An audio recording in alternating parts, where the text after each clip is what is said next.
Assalamualaikum warahmatullahi wabarakatuh. Alhamdulillah hari ini bertemu lagi bersama Miss Afisa. Hari ini kita masuk di pertemuan kedua, masih pada bab dimensi 3, hanya ini bagian yang kedua atau lanjutan dari materi yang sebelumnya. Jika di materi yang sebelumnya kita membahas definisi dari dimensi 3, kemudian kita membahas ada diagonal bidang, bidang diagonal, kemudian diagonal ruang, dan bidang frontal. Hari ini kita akan melanjutkan pada sub yang ke B atau sub yang kedua, yaitu apa? Kedudukan titik, garis, dan bidang di dalam ruang. Oke, langsung saja yang pertama, kita akan membahas kedudukan titik dan titik. Gimana sih kedudukan titik dan titik?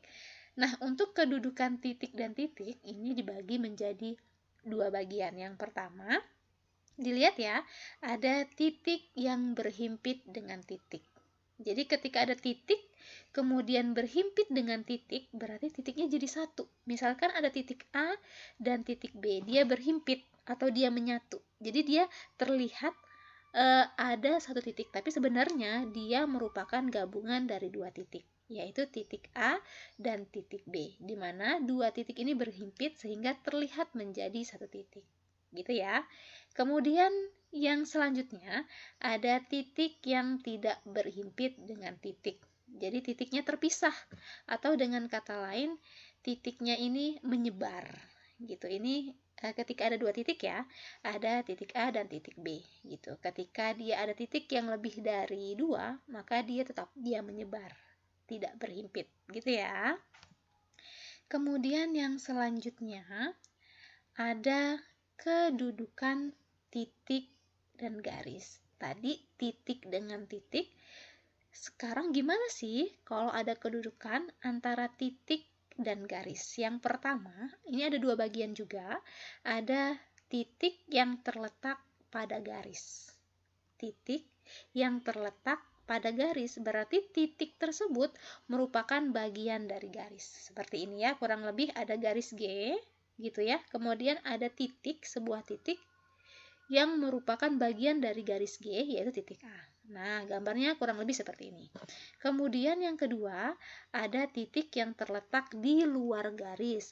Berarti titik tersebut tidak berada di dalam garis. Misalkan kita punya sebuah garis G dan kita mempunyai titik A, maka titik A-nya ini berada di luar garis G. Kurang lebih gambarnya seperti ini. Nah, paham ya? Kemudian yang selanjutnya ada kedudukan titik dan bidang ya. Kedudukan titik kemudian ada bidang. Seperti apa? Ini ada dua bagian juga. Yang pertama ada titik yang terletak pada bidang dan ada titik yang terletak bukan di bidang gitu ya. Lihat yang pertama, titik yang terletak pada bidang, berarti kita punya suatu bidang, misalkan bidang tersebut ya, kita namakan bidang W ya, sudutnya disebut W gitu ya. Kemudian ada sebuah titik A. Maka ketika titiknya terletak pada bidang, maka terserah titiknya berada di mana, tetapi yang jelasnya titiknya berada di dalam bidangnya. Seperti ini kurang lebih gambarnya.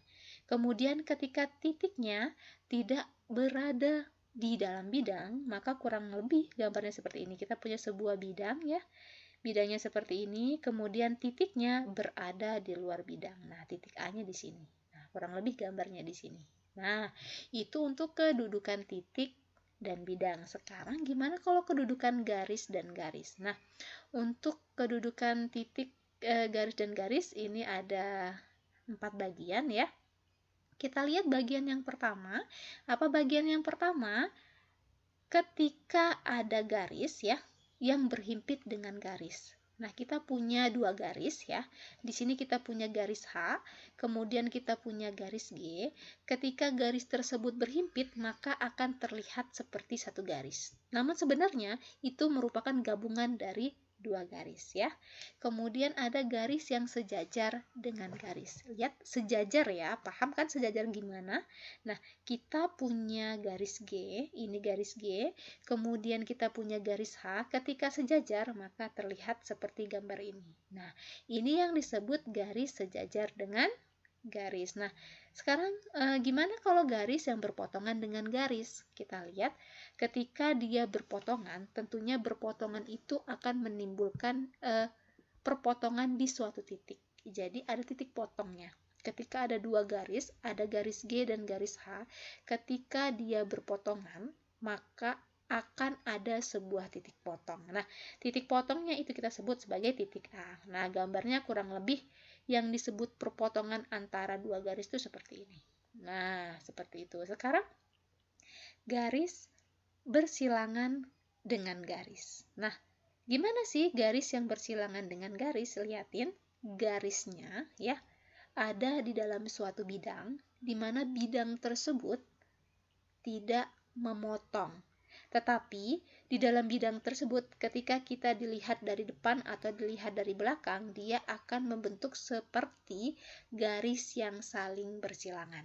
Nah, ini artinya apa? Ketika berpotongan dan bersilangan, kalian harus bisa membedakan ya. Kalau berpotongan berarti dia tepat ya.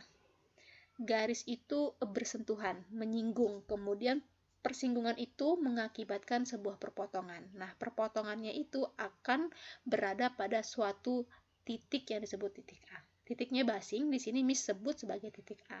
Ingat ya, kalau yang bersilangan berarti dia tidak berpotongan. Nah, seperti ini. Ya, namun ketika kita lihat bidang tersebut dari depan atau dari belakang atau dari samping, maka terlihat garis yang saling bersilangan. Dia tidak punya titik potong, gitu ya. Nah, yang selanjutnya ada kedudukan garis dan bidang. Sekarang ada sebuah garis dan ada bidang. Gimana pembagian kedudukannya?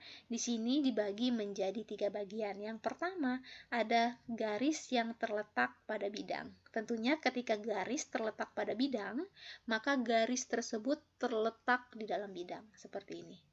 Nah, letaknya bisa berbentuk horizontal atau berbentuk vertikal.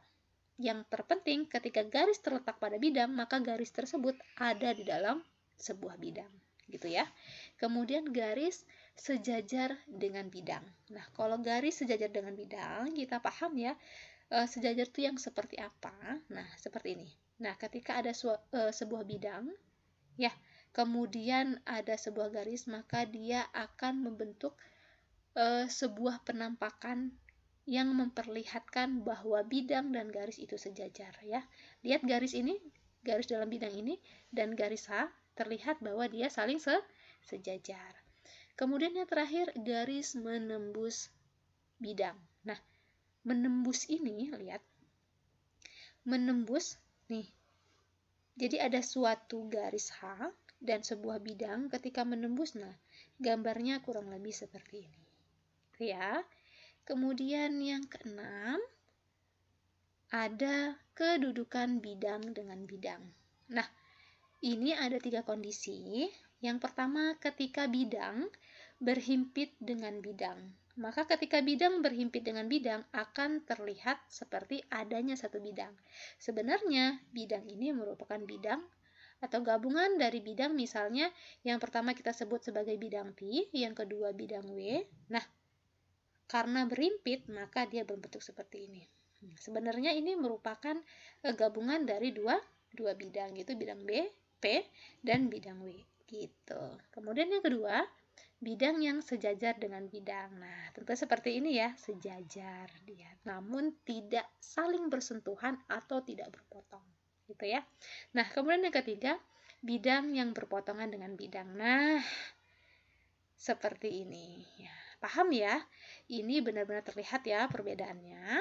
Nah, sekarang untuk menguji pemahaman kita ya tentang materi hari ini, kita akan bahas contohnya. Contoh yang pertama ini, pada kubus ABCD EFGH, sebutkan 3 macam contoh. Yang pertama, rusuk-rusuk yang berpotongan dengan EC.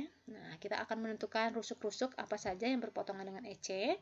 Kemudian rusuk-rusuk yang sejajar dengan AD dan rusuk-rusuk yang bersilangan dengan BF. Sekarang kita lihat pembahasannya. Lihat ada 3 macam rusuk katanya yang berpotongan dengan EC. Ini. Jadi kita akan melihat ya sebuah garis EC di mana dia berpotongan. Ingat, kalau berpotongan berarti dia ada titik potongnya dan dia menyentuh ya, berpotong berarti ada titik potongnya. Nah, apa kira-kira tiga titik tersebut? Yaitu BC. Nah, BC. Jelas ya BC, karena apa BC?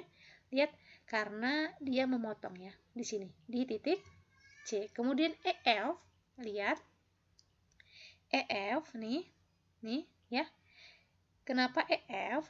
EF ini juga memotong ya, memotong garis EC di titik E. Kemudian ada CG. Ya, kalau tadi ada BC ya, sekarang ada CG, yaitu berpotongan di titik C.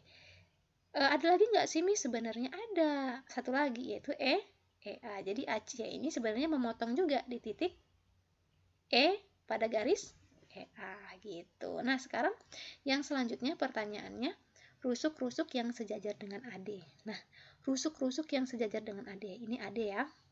Nah, AD ini sejajar dengan apa sih? Lihat, sejajar dengan BC. Kemudian AD ini sejajar dengan apa? Sejajar dengan EH. Kemudian sejajar dengan apa lagi AD? Sejajar dengan FG. Nah, ini tentunya tidak ada masalah ya untuk yang garis yang sejajar. Sekarang untuk rusuk yang bersilangan dengan BF. Nih BF ya. Lihat, kalau bersilangan berarti dia tidak mempunyai titik potong.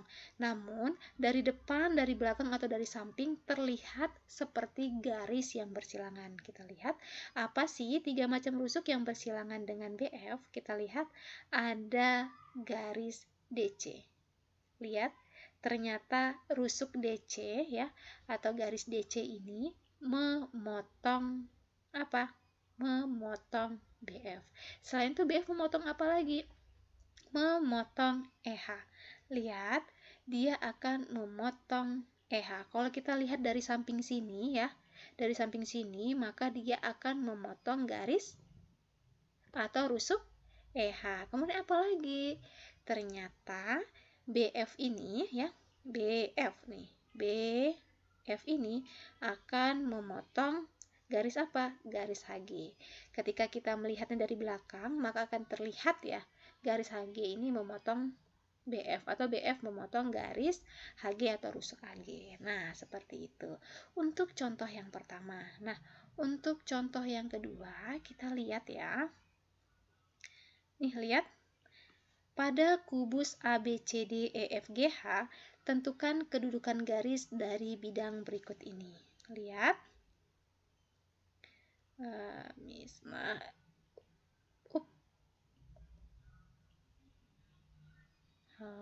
Seperti ini dulu sementara. Nah, yang pertama kedudukan dari rusuk FD, kita lihat rusuk FD yang ini, kemudian dengan bidang ACGE. Bidang ACGE. Apa itu kira-kira?